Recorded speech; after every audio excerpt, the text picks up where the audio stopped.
Hello po, good morning. Bali, nandito po tayo ngayon para sa simpleng makeup tutorial na ginagawa ko before pumasok sa trabaho. Before pumasok kay SM. Okay, syempre, una natin ilalagay itong sunblock. Syempre, para hindi ako mangitib, di ba? Hindi, protection sa skin. Para makaiwas tayo puno sa skin cancer. And apply.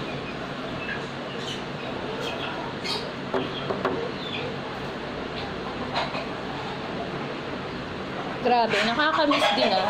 Ngayon ko na lang ulit sinuot tong uniform ko.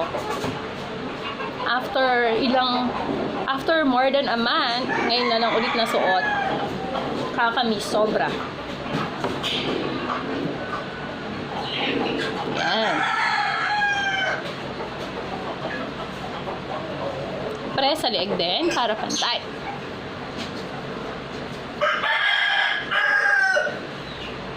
Okay. Pre, patuyuin natin konti. Ayan. Tapos, ayan. Init. Itong mga ganitong panahon yung namimiss ko yung aircon ni SM eh. Ito electric fan lang. Tapos, next natin ilalagay. Ay, init. Foundation.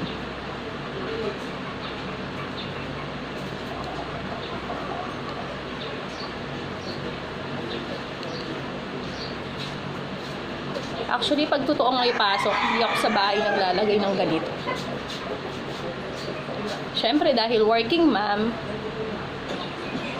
ginagawa ko to kapag nagbabiyahe ako papuntang SM galing bahay.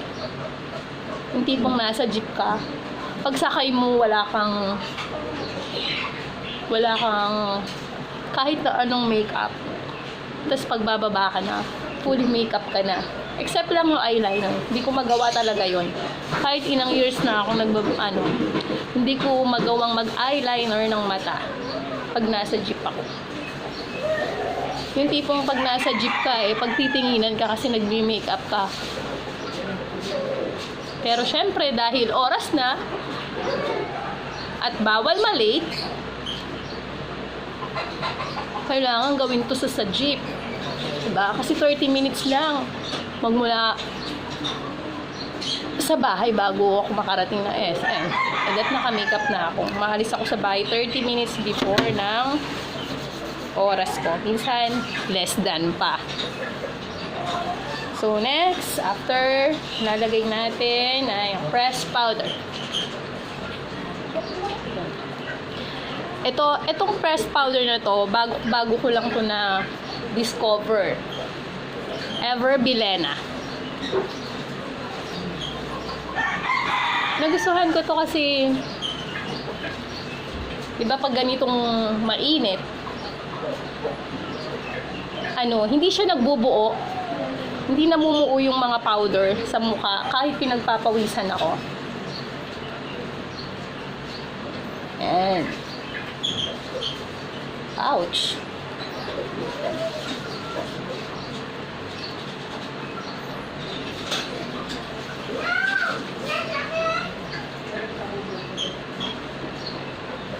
Nakakamiss yung mga ganitong panahon yung nasa locker kami. Tas tayong mga empleyado ng SM. Tapos nagme-makeup tayo sa locker room. Tapos habang nagme-makeup, yung tipong nagkukwentuhan sa mga personal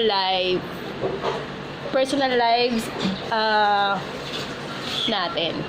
Maliban doon, minsan mga promotion din, lalo na pag galing ka ng leave, vacation leave, or sick leave man yan, tatanungin mo yung kasama, may bago bang promotion, ganyan. Lalo na nung nag-CWW, yung tipong 2 days ka lang wala sa work, tapos may mga bago ng promotion, yung marami kang namimiss. Yan, tapos na. Next, parang maninibago ako. Kasi ngayon na lang ulit ako nag-makeup after more than a month.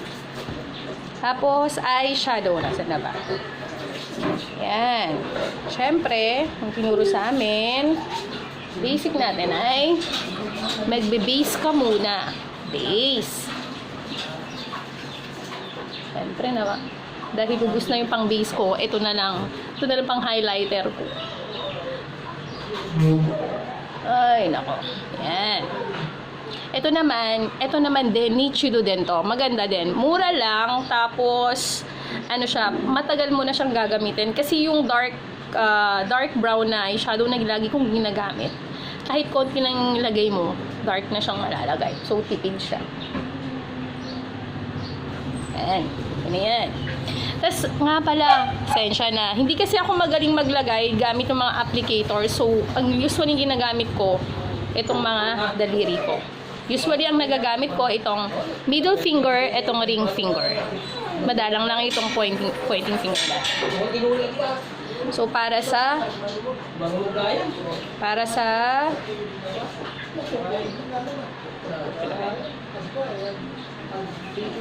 ay, ko-contour tayo.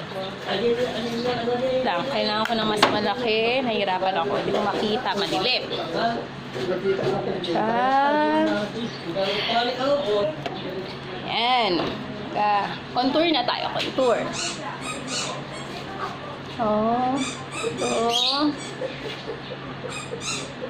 Daliri lang yung ginagamit ko. Lalo na pag sa jeep, mas magaling pa nga yata ako mag-apply nito kapag nasa jeep ako. Kasi pag maaga ako, parang hindi pantay yung nailalagay ko. Tsaka mas matagal ako magayos pag ganun. Wait lang hindi ko makita. Ayan. Ang isa pang nakakamiss pag bumapasok kay SM, yung pag nakita ka ng mga customer mo na naka-makeup ka.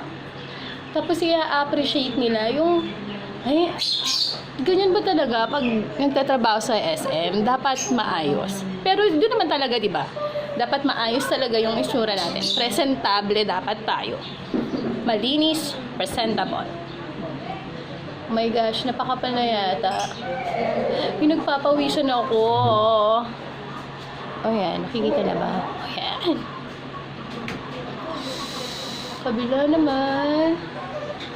Okay. Sana makita namang pantay ito mamaya. Tignan ko na lang. Ay, shucks. Pinagpapawisan ako, kaya kumakapit siyang mabuti. Yan.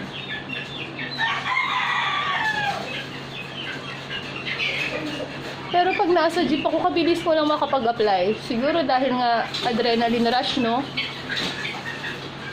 Dahil oras na kailangan mabilis. At ngayon, dahil mahaba naman yung oras natin, hindi ko kailangan magmadali. Pantay ba? Kung makita ko pantay. Tayo sa liwanag.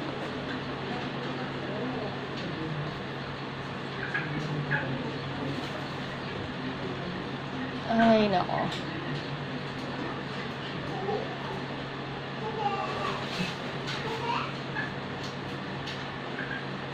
Ito yung mamimiss mo minsan. Kapag hindi ka pumapasok. Ay, nako. Ayan, nagpapawisan ako ng bongga. Ayan, nasa tissue.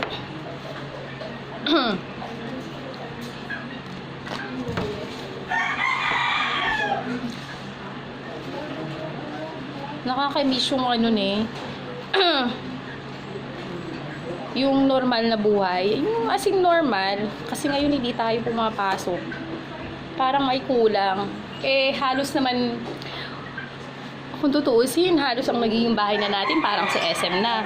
Lalo na nung nag-CWW tayo. Nakakamiss din yung minsan yung tarayan ka ng customer. I mean, kasama naman sa trabaho natin yun, di ba? As a frontliner. Siyempre, nasa sa atin na yun kung paano natin i-handle yung situation. Tapos next, ano na kasi ang ating base. So, yung pang base ko. ko. Pointing finger ko ginagamit. Yan.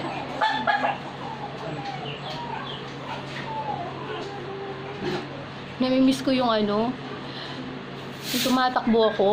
Pag ilang minuto na lang, 5 minutes na lang, tapos nandun pa ako sa may MacArthur Highway, bago sa may overpass, sa may footbridge.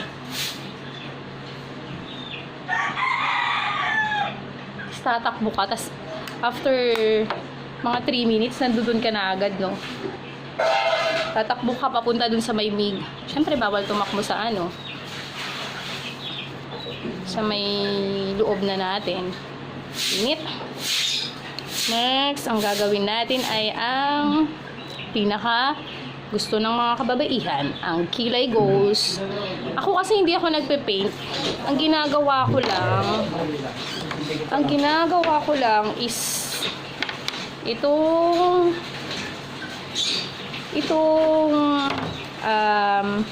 pang brush. Wait lang ha. Ito, ang ginagawa ko itong brush, nalagyan ko siya ng eyebrow pencil. Ayoko kasi na, dati, gumagawa talaga ako ng, sinishape ko talaga yung kilay ko.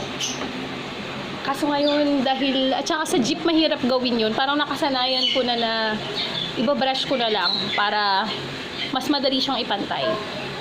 Wait lang ah. Kailangan nating mag-focus. Oh my gosh, napakapal. Dahil pinapawisan ako.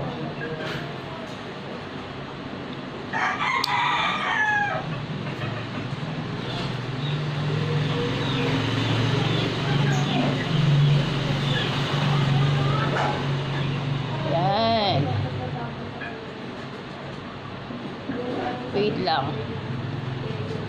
Medyo kapalan ko. Since manipis yung kilay ko, medyo makapal dapat. Kasi kapag nasa harapan tayo pag nasa selling area, lalo sa counter, dahil ang daming spotlight. Kapag kasi manipis yung ganito, lalo na din yung makeup mo, parang wala kang makeup. O yan! Diba? Sana ma-perfect ko din sa kabila kasi left-handed ako. Ano pa ba yung mga namimiss ko sa pagpasok sa trabaho? Siyempre, yung pagbebenta ko ng smack. At kasi yung pagbebenta ng smack, hindi, siguro nakasanayan ko na lang parang sa akin madali na mahirap. Ewan, madali kasi depende sa mood mo rin minsan. Siyempre, pag wala ka sa mood, hindi ka makakabenta. Tsaka pag inisip mo hindi ka makakabenta, hindi ka talaga makakabenta. Ako honestly, kapag kasing wala ako yung parang may bad mood, nasa bad mood ka, ganun, or nasimulan ka ng hindi maganda sa morning, parang na dapat hindi mo naman dinadala, no? Or minsan talagang sadyang hindi ka lang pinapalad para makabenta. Ay, again ko ilong.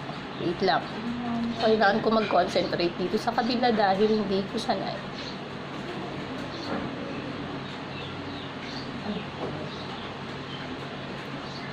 Nakakamiss magbenta ng smack. Lalo na pag nakota mo, yung per day, parang na-fulfill mo yung isang araw mo, yung ganon. Yung worth it yung binayad sa'yo ni SM.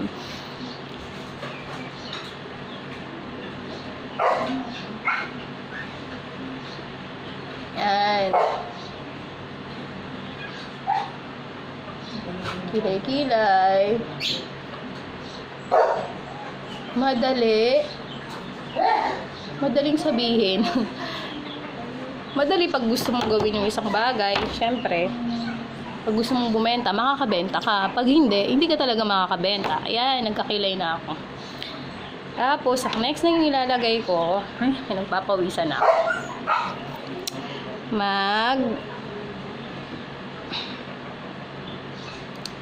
Eyeliner.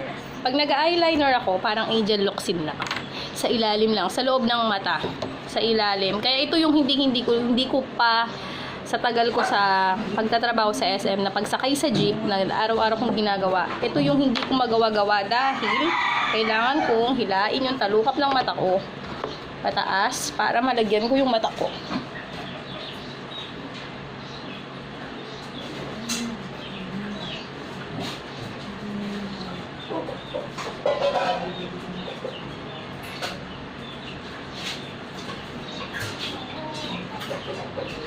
Yan.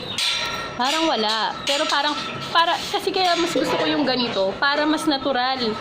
Pag natural pag tinignan ka, parang wala kang nakalagay na eyeliner. Pero buhay yung mata ko. Tsaka ito pala, pag wala akong eyeliner, para akong laging bagong gising.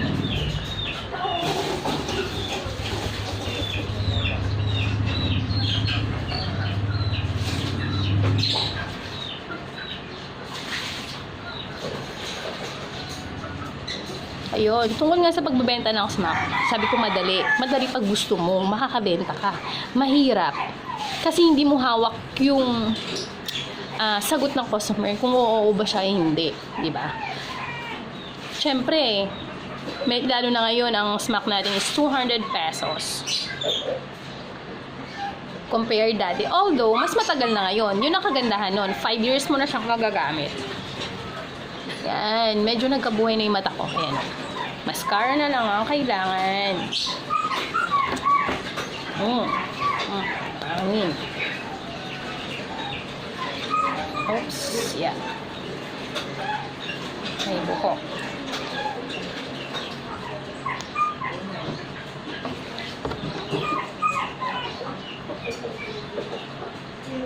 Yan.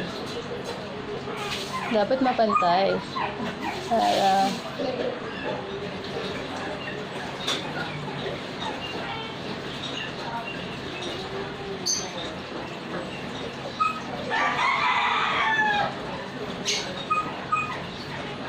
tsaka nga pala, pag nagbebenta ka ng smack, dapat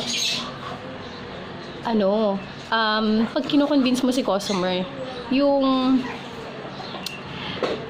alam mo yung katiwa-tiwala na lahat ng mga sinasabi mo totoo, hindi yung gawa-gawa mo lang. Tsaka syempre, para mas convincing ka kay customer, dapat yun nga, di ba? Itong ginagawa natin, pag-makeup, presentable tayo. At the same time, yung mga sinasabi natin, yung alam mong pag narinig ni customer, ay oo nga pala, ganito. Paano ba yun, ha? Paano ko ba sasabihin yun?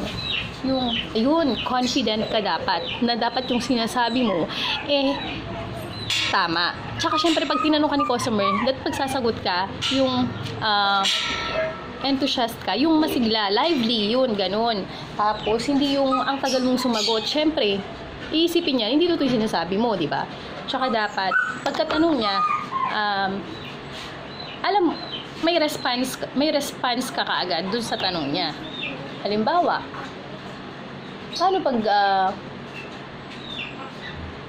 paano kapag expired na yung card ko? Saan ako pupunta? Yung mga tipong ganun. Paano pag halimbawang nag-expired na yung card ko or aalis ako, pumunta ako ng ibang bansa, pwede ba siyang gamitin ng ibang transferable ba siya sa mga family members ko, mga ganon? Paano ako makaka-earn ng points? Diba? Tapos, anong mga benefits? Siyempre, that masasabi mo kay customer. Siyempre, hindi mo masasabi yun kung hindi mo alam ang mga sagot. Hindi mo masasagot yung mga tanong ni customer kung hindi ka nakikinig sa pep talk at hindi ka nagbabasa ng mga memos. Ay, nag-dry yung ko dahil sa electric fan. Ito talaga nakakamiss sa SM. Ito yung mga nakakamiss na part ni SM kung saan nagtatrabaho. Kasi malamig doon, hindi mo mararamdaman yung init. Ayan, okay na yan. Ayan, diba? Nagkabuhay na yung aking mata. Wait lang, mag-a-apply ulit ako ng press powder, ha. Kasi Siyempre, mag-retouch ako. Kasi, nag-oily na yung face ko.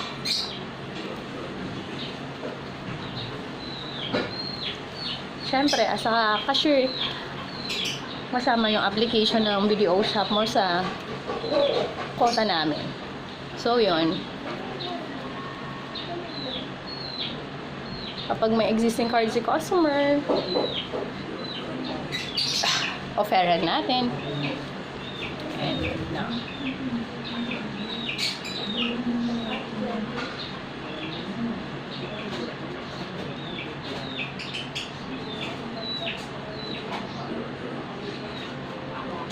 Pinagpapawisan ako. Ayan. Mukha bang may nag-improve? Meron naman, di ba?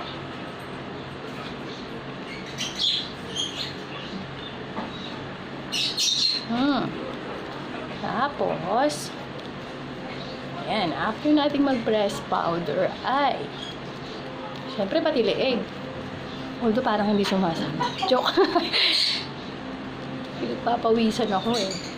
Syempre pati sa likod ng tenga, sa tenga. Ayan.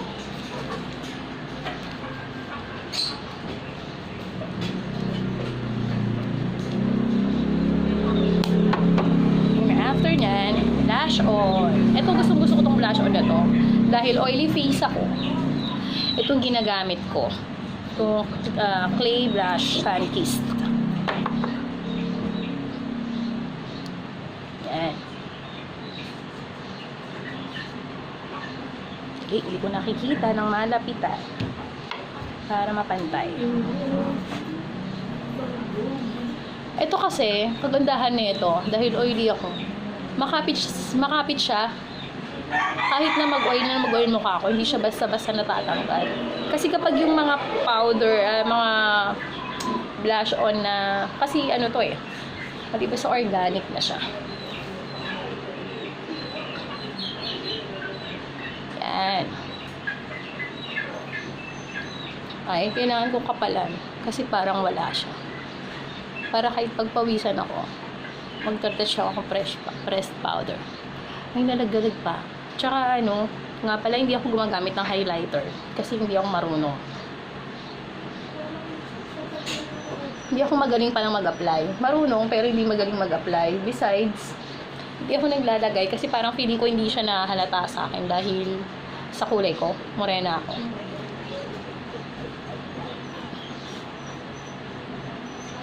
Ayan.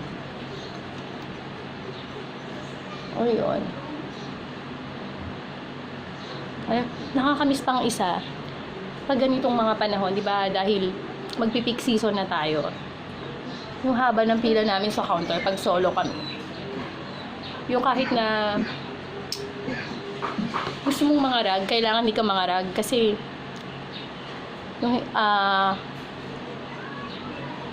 yung tipong ayaw mo nang tignan yung pila mo kasi feel mo, ako personally, pag tinignan ko, parang mas lalo akong magugulo sa transaction. So, kailangan bilisan mo yung pag-transact.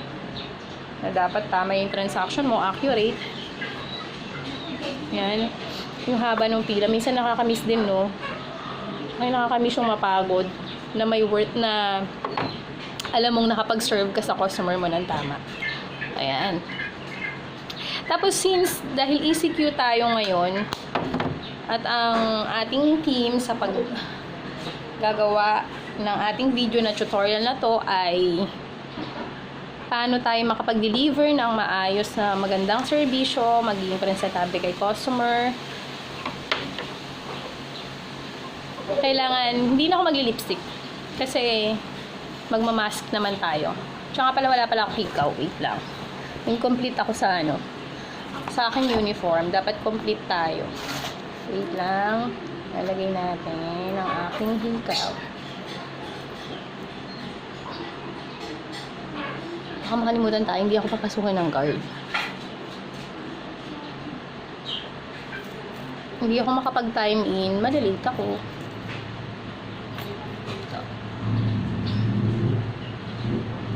Ito.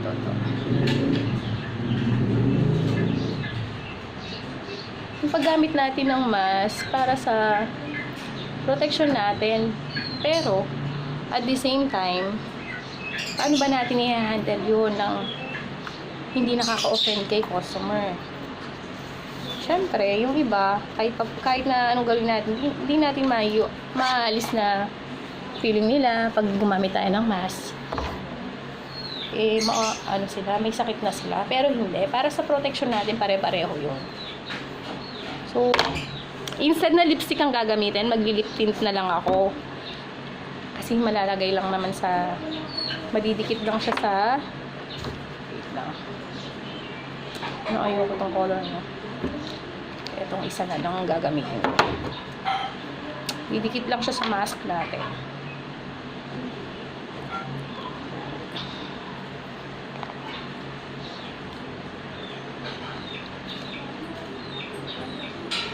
Ay. Hindi ako sanay gumamit ng lip tint. Yan. Diba? Simple lang.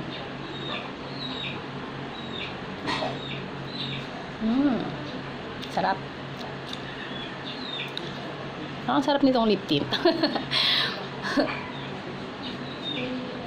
Ayan. O, diba? Patuyuin natin bago ko lagay yung mask ko. Diba?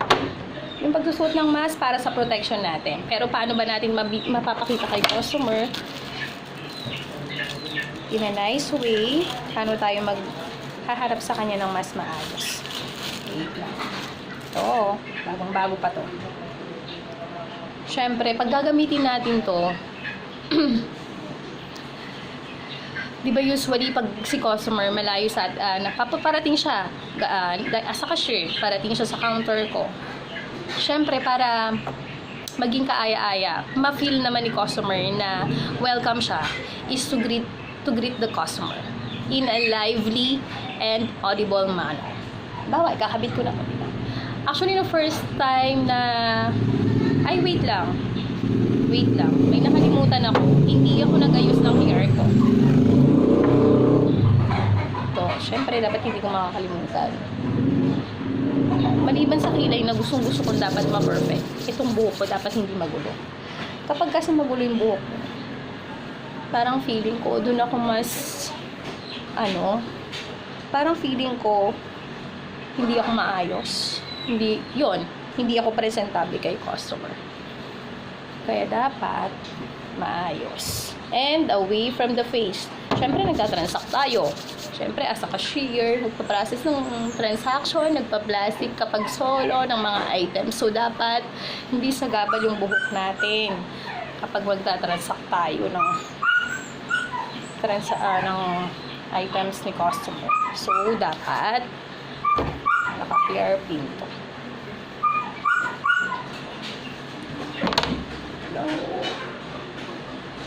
Itong pinapakita ko is yung way ng pag-aayos ko sa sarili ko before ako mag-in.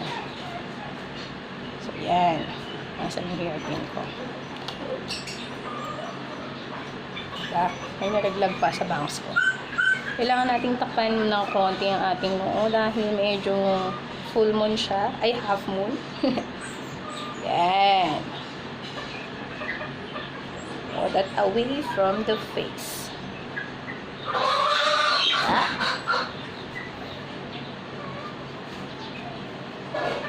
Yan.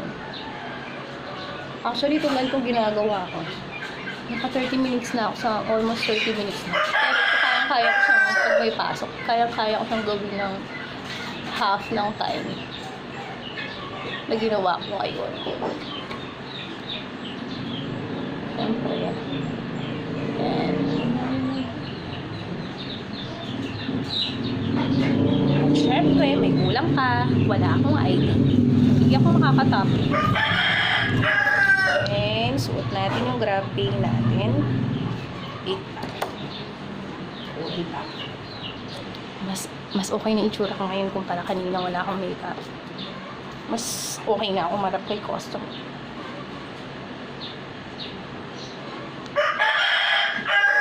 Yan. Grab pay. And syempre, ang maiwan ko ng pamasahe ko, wag lang tong ID ko. Diba? Yan. ID. Okay, complete na yung uniform natin. Wait lang. Yan. Yan. O, diba? Ganda ko na. Cherry top. Walang kokontra. Yan. O, yun. Yun nga, tulad ng sinasabi ko kanina, i-greet natin si customer in a live and audible manner. Siyempre, kapag halimbawa nakamask tayo, di naman niya makikita kung nakasmile tayo, hindi eh. Nasa way ng tone ng pagsasalita natin, kung paano natin siya isa-serve ng mas maayos. Nang mafe-feel niya na welcome siya at yan. Na welcome siya kay SM Department Store at friendly ang mga staff ni SM. O, diba? O, yan. So, ito po ang day 3 ng ating assignment from since ECQ po tayo. So, yun po yung konting sharing ko dito po sa ating assignment on how to be presentable to customer. Siyempre, dapat full makeup and hair away from the face using mask para sa protection natin and protection ni customer. And then, syempre, ang tone at saka way ng pagsasalita dapat malakas. Hindi naman sobrang lakas.